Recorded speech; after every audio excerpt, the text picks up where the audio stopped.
Real intervyu efirdədir. Türkiyə yeni dövrə qədəm qoyur, artıq terrorsuz Türkiyə reallaşır. PKK-nın özünü ləğv eləməsinə bağlı. Biz real intervyuda danışacağıq. Qonağım millət vəkili Azay Quliyevdir. Azay müəllim, xoş gördük sizi. Öncə ondan başlayaq. PKK özünü hansı səbəblərdən ləğv elədi? Yəni bu qərar hansı səbəbdən ortaya atıldı? Əvvəla Nəbinə xanım, onu deyim ki, PKK kimi köklü bir təşkilat, beynəlxalq təşkilatlar qurumlar tərəfindən, xarici alim tərəfindən dəstəklənən, uzun müddət çox böyük cinayətlər törətmiş bir qruplaşmanın, yarı hərbi, belə də silahlı birləşmənin, terror qrupunun ləğv edilməsi Türkiyə adına çox böyük bir uğurdur.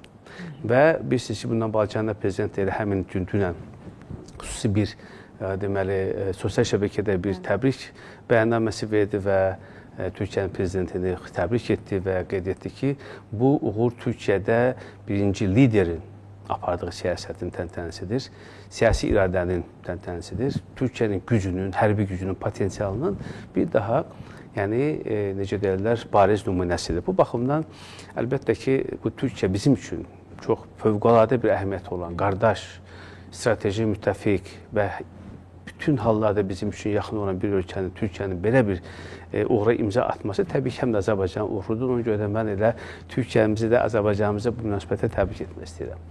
O ki, qaldı sualınızın mahiyyətinə, əlbəttə bu birinin işi deyildir. Burada bir neçə faktorlar nəzərə alınmalıdır. Birinci faktor odur ki, Türkiyə son illərdə PKK-ya qarşı, terror təşkilatlarına qarşı çox uğurlu hərbi əməliyyatlar həyata keçirdi. Siz yəqin ki, yaxşı xatırlayırsınız, tamaşaçılarımızı xatırlayır.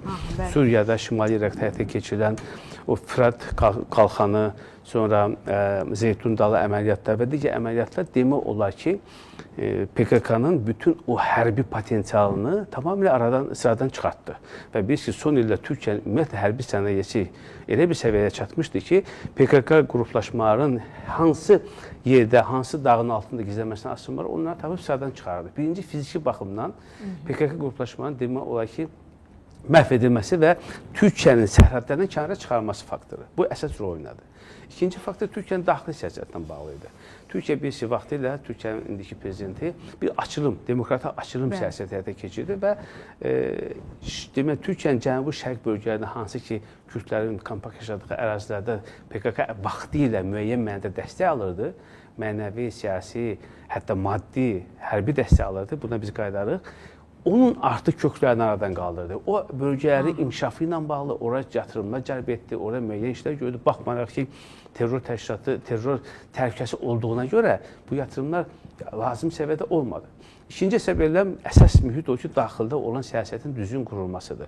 Və açıq şəkildə Türkiyə elan etdi ki, PKK-nın Kürd xalqının heç vədiyyəti yoxdur. Kürd və Türk xalqları qardaş xalqlardır. Bir dinə xidmət edirlər. Uzun müddət Türkiyənin Osmanlı dönəmindən bəri, müstəqillik dövründə bəri Türkiyənin bütövlük bərabərliyi üçün bircə vuruşmuş da, şəhid olmuşdur. Necə ola bilər ki, iki toplumun arasına, yəni iki qardaş xalqın arasında bu qədər Kürt ayrımçılığı salsınlar və bunu da biz PKK-nın yaranma tarixində bilir ki, bunun yaradılmasına əsasən Marksist Leninizm ideyası durub, ideologiyası durub və onların əsas məqsədi müstəqil bir separatist bir dövlət qurmaqdan ibarətdir. Amma hazırki dövrdə də belə bir ideyaya, ideologiyaya artıq kommunizm də çökübdür, artıq o separatizmə yer yoxdur. Bütün bunlar hamısı əlbəttə ki, müəyyən bir baza yaradırdı. Üçüncü faktor beynəlxalq faktor. Türkiyə bütün beynəlxalq əlaqələrini, xarici siyasətini güclü şəkildə quraraq istifadə etdi və bütün hallarda PKK-nın terror təşkilatı kimi siyahıya salınmasında bu istər olsun ABŞ-ın, istər Avropa İttifaqının, istər BMT-nin siyasətində PKK bir terrorçu təşkilat kimi, terror təşkilatı kimi qeyd olundu. Yəni, bu da onlar mənəvi sütunlarını sarsıtdı. Yəni, bütün bunlar hamısı onu göstərir ki, Türkiyə bu yola uzun müddət hazırlıqlı gəldi. Və əlbəttə, son hadisələr, xüsusilə Suriyada Əsəd rejiminin devrilməsi, Türkiyənin orada çox uğurlu fəaliyyət həyata keçirilməsi, son illərdə məhz Sayın Ərdoğanın rəhbərliyindən Türkiyənin artıq regional dövlət statusunu çıxaraq süper güc statusuna doğru irəliləməsi, bu da öz rolunu oynadı. Bugün baxın, Ukrayna ilə Rusiya arasındakı münasibətlərin tənzimlənməsində, sülhün, yaxud da belə deyək, atəşkəsin əldə olmasında Türkiyə ən aparıcı oyuncuya çeviribdir. Yer gəlmişsə, mayın 15-də İstanbulda çox böyük bir görüş gözlənilir. Yəni, Türkiyə platforması artıq bu regional məsələlərdə də mühüm rola çevrilir. Ukraynanın dövlət başçılarının görüşü gözlənilir. Əgər bu görüş baş tutarsa, hesab edirəm Türkiyənin nüfuzu və beynəlxalq çəkisi kifayət qədər artacaqdır. Belə olan fonda əlbəttə artıq PKK-nın özünü buraxmaqdan başqa heç bir variantı qalmamışdır. Və yenə də o DEM partiyası deyilən, o Türkiyədə hansı Kürd bölgəsini təmsil edən siyasi partiyanın parlamentdə təmsil olunur. Onların da müəyyən bu istiqamətdə olumlu yanaşması oldu və eyni zamanda Dövlət Başkanının, MHP-nin bilirsiniz ki, başkanı da bundan bağlı bir neçə ay bundan öncə xüsusi çağırış elan edilmiş. Əlbəttə, bütün bu faktorlar ona gətirib çıxartdı ki, PKK artıq dediyim kimi özünü buraxmaqdan, silah yerə qoymaqdan başqa bir çarəsi olmadı. Amma indi gəlin bunun köklərinə baxaq, Namidə xanım. Köklər o qədər dərindir ki, bu prosesin. Və təsəvvür edin, siz bayaq da qeyd etdiniz, bu proses başlananda, yəni ümumiyyətlə bu xüsusi şəkildə, süni şəkildə kənarda idarə olunan, o vaxt birisi də Kremlin xüsusilə burada xüsusi rol olmuşdu, dediyimiz kimi marksizm, leninizm ideologiyası əsasında belə bir partiyanın qurulması və terror təşkilatı. Yəni keçmiş Sovet dönəmində. Bəli, keçmiş Sovet dönəmində olan bir ideoloji bir müharibənin bir hissəsi idi və ondan sonra bu PKK təşkilatı Türkiyə çox böyük bir zərbə vurdu. Təsəvvür edin, 8 minə yaxın Türkiyə hərbçisinin, jandarmanının və yaxud da polisinin öldürülməsinə, 40 mindən çox deməli, mülki əhalinin qəti yetirilməsinə səbəb oldu. Böyük bir infrastruktur layihələri dağıdıldı. Yəni, infrastruktura böyük bir zərbələr vurdu. Təsəvvür edin ki, PKK gəlib o Türkiyənin cənub-şərq bölgələrində oraya insanları gecəni oğruyurdu, onları öz sıralarına qatmağa cəhd edirdi, yaxud onlara qanunsuz vergilər tətbiq edirdi, pul yığırdı, vəsait yığırdı. Türkiyə ümumiyyətlə o bölgələrdə bütün demək imkanlarını sıfıra endirmiş. Çünki inkişaf etmir bölgə, terror təhlükəsi var, dağılma təhlükəsi var, kənar investisiya gəlmir və yeri gəlmişəm mən sizə deyim ki, son 40 ildə Türkiyənin təkcə itirdiyi, maddi baxımı itirdiyi məbləğ 1 trilyon dollardan çoxdur. Onun 350 milyar dolları sırf təhlükəsizlik, hərbi əməliyyatlar üçün xərclənibdir. Yerdə qalan 650-700 milyar dollar isə məhz dolayısıyla olan itkilərdir. Bu itkilər bayaq dediyim kimi turizm oraya gəlmir. Oradakı insanlar köç edir, məcburi deməli miqrasiya prosesi başa düşür ki, orada yaşaya bilmirlər, məcburdular. Orada cəlb edici hər hansı bir mühit yoxdur, turistlər gedə bilmir, dövlət oraya infrastruktur layihələri həyata keçirə bilmir. Bütövlükdə böyük bir ərazi məhz iqtisadi prosesdən kənarda qalır. İndi baxın, bunlar artıq aradan qaldırılandan sonra görün Türkiyə necə inkişaf edəcək? Onun ildə deyək 15 milyarda yaxın məhz PKK ilə terrorla mübarizəyə sərf etdiyi vəsaitlər hara gedəcək? Təhsilə, elmə, hərbi sənayenin daha da güclənməsinə, iqtisadiyyatın inkişafına, təşviq proqramlarına, regionlara investisiyanın cəlb olunmasına və s. Demək ki, Türkiyə bu prosesdən çox güclü çıxacaq. Türkiyə bayaq qeyd etdiyim kimi artıq orta yaxud da regional güc dövlətindən süper güc dövlətinə çevriləcək. Çünki artıq onun necə deyirlər, əl-ayağına dolaşacaq hər hansı bir şey qalmayacaq. Suriya prosesləri, İraqda olan proseslər hamısı bunun üçün əlbəttə ki, mühüm bir şərait yaradacaqdır. Maraqlıdır Azay müəllim, ümumiyyətlə PKK-nın ləğv olunması, siz Türkiyənin daxili imkanlarının artması barədə danışdınız ki, bu elmə, təhsilə və digər sahələrə çox müsbət təsir göstərəcək. Maraqlıdır, qlobal miqyasda Türkiyənin nüfuzu necə olacaq?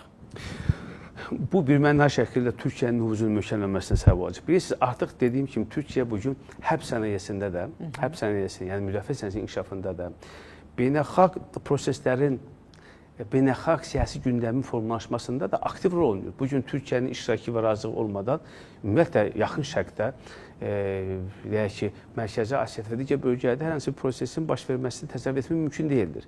Və artıq bundan sonra bir neçə istiqamətə mən düşünürəm ki, Türkiyə yeni imkanlar əldə edəcək. Birinci, Avropa İttifaqı ilə münasibətdə yeni mərhələyə qədəm qoyacaq. Birisi, Avropa İttifaqının üzvlük məsələsi bugün hal-hazırda Türkiyənin gündəmindədir. İndiyə qədər Avropa İttifaqı təmsilçiləri bir çox bəhanələrlə yanaşı, onu da deyirdilər ki, sizdə hələ terror təhlükəsi var, PKK kimi terror təşkilatları var. Belə bir ölkənin vətəndaşlarıyla biz birbaşa təmas qura bilmərik və Avropa İttifaqının bütün imkanlarını biz Türkiyə sərf edə bilmərik.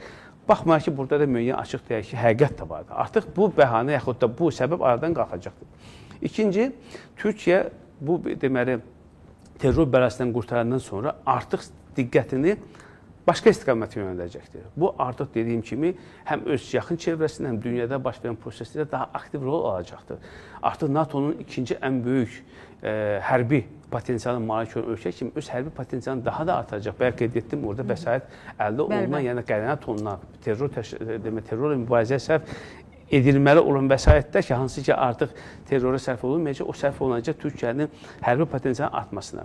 Üçüncü, əlbəttə ki, Türkiyənin digər ölkələrlə əlaqələrində olan o terror çatları aradan qalxacaq. Biz ki, bugün PKK-nın, indi ona biz vaxtımız ona toxunarıq, PKK-nın qolları olan YPD və PYD-ni deməli, dəstəkləyən ölkələr var. PYD və YPG-ni daha doğrusu dəstəkləyən ölkələr var. Bunların içərisində bir nömrə Fransadır. Fransanın orada bilirsiniz ki, Fransa məmnun deyil ki, Türkiyə kimi bir qoskoca bir dövlət, güclü bir dövlət terror bəlasından qurtuldu. Ona görə də bu məsələlər həllində artıq Türkiyənin əli daha da güclənəcək. İndi ABŞ-ın yeni prezidentinin siyasəti, Trump'ın siyasəti daha olumludur birisi Türkiyəyə qarşı. Yəni o da bu PKK ilə bağlı bildiyiniz kimi öz mövqeyini açıqladı və alqışladı bundan bağlı. Və Suriyadan özünün o YPG dəstəkçilərinin çıxarılması ilə bağlı, qoşundan çıxarılması ilə bağlı ümumi razılıq və bir hissədə artıq çıxarılıbdır. Demək ki, artıq bu baxımdan da Türkiyə sözünün əsl mənasında bütün bu problemlərdən deməli qurtulacaqlar. Əlbəttə bu həm də Türkiyənin beynəlxalq diplomatiyada, yəni diplomatiya sahəsində, beynəlxalq əlaqələrin qurulmasında yeni imkanlar olacaq. Çünki sənin o masada əldə etdiyin və sənin əleyhə istifadə oluna biləcək mövzuların ən böyüyü, ən ciddisi aradan qalxır. Çünki bugün Türkiyənin terrordan başqa bir ciddi bir problemi yoxdur. Ona görə bu həm də dediyim kimi iqtisadi yüksəliş deməkdir, xarici turistlərin cəlb olunması deməkdir və s. O baxımdan qardaş Türkiyəmiz üçün çox böyük bir üfüqlər açılır və 40 illik terror bəlasının son qoyulması, yenə deyirəm, bu çox, düz belə prezidentlər var idi, vaxtilə deməli İspaniyada o Bask təşkilatının da belə bir özünü buraxma təşəbbüsü vardı, yoxdur İrlandiya ilə Britaniya arasında olan terror qruplaşmaların vaxtilə özünü buraxması məsələsi vardı. Amma problem ondadır, bunun fərqi ondaydı ki, birinci həmin beynəlxalq terror təşkilatları PKK kimi xarici qüvvələr tərəfindən o qədər güclü şəkildə dəstəklənmirdi. İkinci, ondan çox böyük maliyyə imkanları yox idi. Məsələn, Nisbəyə qısa orada toxundunuz. PKK-nın bugün maliyyə imkanları o qədər çoxdur ki, onlar demək qaçaqmalçılıq, narkotik alveri, insan alveri, nə bilim, qanunsuz bayaq dediyim kimi vergilər, özlərinin xeyriyyətçi fəaliyyəti adı altında iyanələrin toplanması və s. Yarısı zor gücünə, yarısı müəyyən vasitələrin istifadə çox böyük bir vəsaitlərə ondan malikdir. Ondan çox gizlidir. Yeri gəlmişdir, bugün Türkiyənin qarşısında duran iki mühüm məsələ var. Hal-hazırda PKK özünü ləğv etdi. İki mühüm məsələ var. Bir, silahların buraxılması proseduru necə olacaq? Bəli, o sual altındadır, çünki hələ bilinmir o necə olacaq. İkinci, onların malik olduğu bu qədər böyük bir vəsaitin tarihi necə olacaq? Silahların buraxılmasıyla bağlı Türkiyə rəsmiləri də açıqladı. Burada münasibət birmənalıdır. Birinci, inventarlaşma baş verməlidir. Yəni, nə qədər silah var, onlara siyahıya alınmalıdır. İkinci, onların təhvil verilməsi üçün xüsusi məntəqədə seçilməlidir. Üçüncü, bu proses BMT-nin birbaşa iştirakı ilə həyata keçirilməlidir.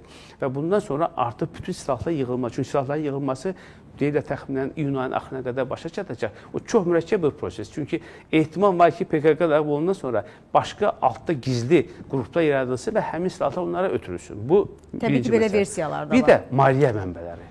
Maliyyə mənbələri mütləq sıfırlaşmalıdır. Bütün o qanunsuz maliyyə imkanları beynəlxalq qurumların bilavasitə iştirakı ilə, dəstəyi ilə deməli müəyyən edilməli və bundan müsadirə edilməlidir. Və yer gəlmişkən yaxşı olardı ki, yəqin bu belə də olacaq. Həmin o maliyyə verilməlidir terror qurbanlarının ailələrinə, şəhid ailələrinə, hansı onlar məhz PKK-nın birbaşa hücumlarına məruz qalıblar, onlara müəyyən bir mənada kompensasiya kimi ödənilməlidir. Təbii ki, Azər müəllim, bu proses birdən-birə olmadı. Çünki xatırlayırsınızsa, hələ 2024-cü ilin artıq sonlardan başlayaraq belə bir, hətta ekspertlər də bu fikirləri səsləndirirdilər, PKK ləğv oluna bilər. Belə hətta iddialar var idi. Amma bu artıq gerçəkləşdi. Digər bir məsələ isə Kürd məsələsi ilə bağlıdır. Bilirsiniz ki, PKK-nın adı gələndə Kürd məsələsi xüsusilə qabardılır və bu da həmin xalqlar üçün müəyyən mənada, yəni onlar üçün başlıcalığı deyil və müəyyən bir həmişə problemlər yaradıb onlara. Bundan sonra Kürd məsələsi necə olacaq? Yəni onların türklərlə qaynayıb qarışması, adaptasiya məsələsi, hansısa bir sahələrdə önə çəkilməsi, bu da hər halda maraqlıdır. Naminə xanım, çox mühüm bir sualdır, çox vacib bir sualdır və həqiqətən də bəzən elə Kürd problemi deyiləndə çoxlu sayda günahsız kürdlərin də bu prosesə hansısa bir assosiasiya olunması olur. Amma terror qruplaşması önə keçirdi də bu məsələlərdə. Onlar özlərini diskomfort edirlər.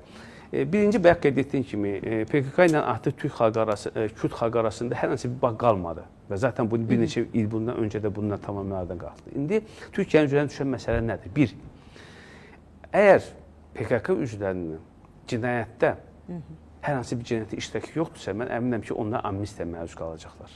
Yəni silahı buraxıblar, amma hər hansı bir deməli vətəndaş yaxud da polisi öldürməyiblərsə, cinayət törətməyiblərsə, onlar yəqin ki, amnistiya olacaqlar. İkinci, onların ən müvacib məsələsi cəmiyyətə reinteqrasiya olunmasıdır. Reabilitasiya olunmasıdır. Təsəvvür adam illərlə bu da müəyyən bir müddət çəkəcək. Əlbəttə, çünki dağlarda uzun müddət tamam fərqli şey. Yeni bir cəmiyyətə adaptasiya olunma məsələsi var. Bu terror təşkilatının üzvü də adı bunun zaten üstündədir. İkinci, adaptasiya prosesi olmalı. Üçüncü, ən mühüm məsələdə siz onu qeyd etdiniz. Bölgələrdə yenidən canlanma olmalıdır. Bəli. Cənubi-şərqi, Türkiyənin cənubi-şərqində olan bölgələr ki, hansı ki, İraqla və Suriyanla sərhəddir. Orada birinci sərhəd ticarəti genişlənməlidir. Orada çox böyük yatırımlar olmalıdır. Orada çox böyük maarifləndirici işlər həyata keçirilməlidir. Mədəni tədbirlər olmalıdır. Və bütün bunlar hamısı bir öz güvən yaratmalıdır. Kürdlərlə münasibətdə ki, onlar görsünlər ki, doğrudan da, zaten bu belə də var, bilirsiniz ki, elə Cənab Ərdoğan siyasət də buna ibarət edir. Mən də sizə əvvəlcədən qeyd etdim ki, açılım siyasəti olanda Kürd dilində hətta televiziya, radio, film məsələlər də həll olundu. Üçüncü istiqamət mənə belə gəlir ki, artıq daxildə siyasi bir dialoqun aparması. Siz fikir verdinizsə... Maarifləndirmə də mühüm rol oynamalıdır. Çünki beyinlər təmizlənməlidir bu məsələ ilə bağlı. Burada elmi ona gələcəm. Burada elm, universitetlər falanlar rol olacaq. Amma burada bir daxili açılım, demokratik bir imkandan genişlənəcək. Siz fikir verdinizsə, Sayın Ərdoğan da verdiyi ilk bəyanatda da ona toxundu ki, PKK-nın ləğv olunması daxili demokratiyanı daha da gücləndirir. Nə deməkdir?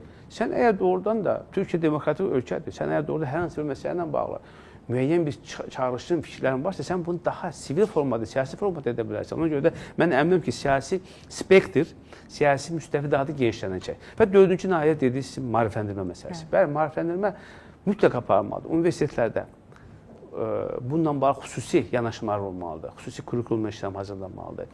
Türk və Kürd birliyinin müsbət nümunələri daha çox tətbiq olunmalıdır. Və bu PKK-nın xaricdən daxilə ixrac olunmuş, nə qədər ziyanlı, yabanı bir, təhlükəli bir ideoloji olduğu bir daha orada olmalıdır. Və ki, sonra toxunmadan Türkiyənin bu gün bildiyi üçün, bütövlüyü üçün canını fəda edən milletindən asılı olmayaraq hamı, yəni Türkiyə qucaq açıb və açacaqdır. Ona görə də bu gün həm də daxildəki bu islahatların aparılması üçün, cəmiyyətdəki toplumun, ictimai barışın daha da güclənməsi üçün yeni fürsətlər yaranır. Və mən əminəm ki, Türkiyə bundan istifadə edəcək. Türkiyə çox böyük bir ənliyə malik dövlətdir, millilər boyu dövlət çənəsi var. Və artıq bunun birisi nətərdir? Bunun xüsusiyyəti odur ki, Türkiyə zaten PKK-nı çöktürmüşdü daha doğrusu, məhv etmişdi. Amma bu PKK-nın özünü ləğv etməyi, ləğv olma məsələsi, həm də bu mənəvi baxımdan bütün hamıya bir siqnaldır. Digər terror təşkilatlarından siqnaldır. Onları çox böyük bir mənəvi boşluğa deməli, sürükləyəcək bu addım. Çünki hər halda təsir olacaq. Əlbəttə təsir olacaq. Görəcək bütün beynəlxalq digər terror təşkilatı görəcək ki, baxın bunun mənası sonu yoxdur. O cümlədə YPG-yə də, PYD-yə də bu təsir edəcək. Çünki PKK-nın qolları da bunlar. Bunlar düşünməsinlər ki, PKK ləğv olundu, PYD və YPG orada qaldısa, hər şey həll olunur. Xeyr, bu bir prosesdir. Məncə PKK-nın rəsmən ləğv olunması və silahların təhvil verilməsi proses başlayacaqdan sonra artıq YPG və PYD ilə bağlı məsələ olur. Düzdür, bu məsələn, siz biz PYD ilə bağlı artıq Suriyanın yeni rəhbərliyi bir müqavilə imzalanıb, onların qanunsuz birləşmələri Suriya ordusundan inteqrasiya olunacaq və digər prosesdə təbii ki, girəcək. Bütövlükdə yenə deyirəm, sonda əlbəttə ki, 11 dəqiqə qeyd etmək istəyirəm ki, bu Türkiyəmiz üçün çox böyük uğurdur. Türkiyəmizi biz bir də təbrik edirik. Bu bölgə üçün böyük uğurdur. Azərbaycan üçün böyük uğurdur. Türk dünyası üçün böyük uğurdur. Nə qədər bizim dövlətlərimiz, Türk dövlətləri güclü olarsa, nə qədər onları sıxan bu cür əlavə problemdən aradan qalxarsa, biz o qədər irəli getmiş olaraq, bizim bildiyimiz bütövlüyümüz, həmrəyimiz o qədər güclü olacaq və indi Türk dünyasında əsas potensial gücü olan Türkiyəmizin də belə bir uğura imza atması və nəhayət terror bələsindən qurtulması əlbəttə hamımızı sevindirir və bir daha qardaşlarımızı təbrik edirəm. Təşəkkür edirəm sizə Azay müəllim. Təbii ki, biz də bu artıq terrorsuz Türkiyə deyirik. Bunun həm də bölgəyə müsbət təsirləri olacaq, həm də biz müsbət prosesləri izləyirik. Təşəkkür edirəm sizə, çox sağ olun. Belə xatırladım ki, real intervyuda qonağım millət vəkili Azay Quliyev idi. Biz Azay müəllimlə PKK-nın ləğvi və onun ətrafında digər məsələlərlə bağlı danışdıq.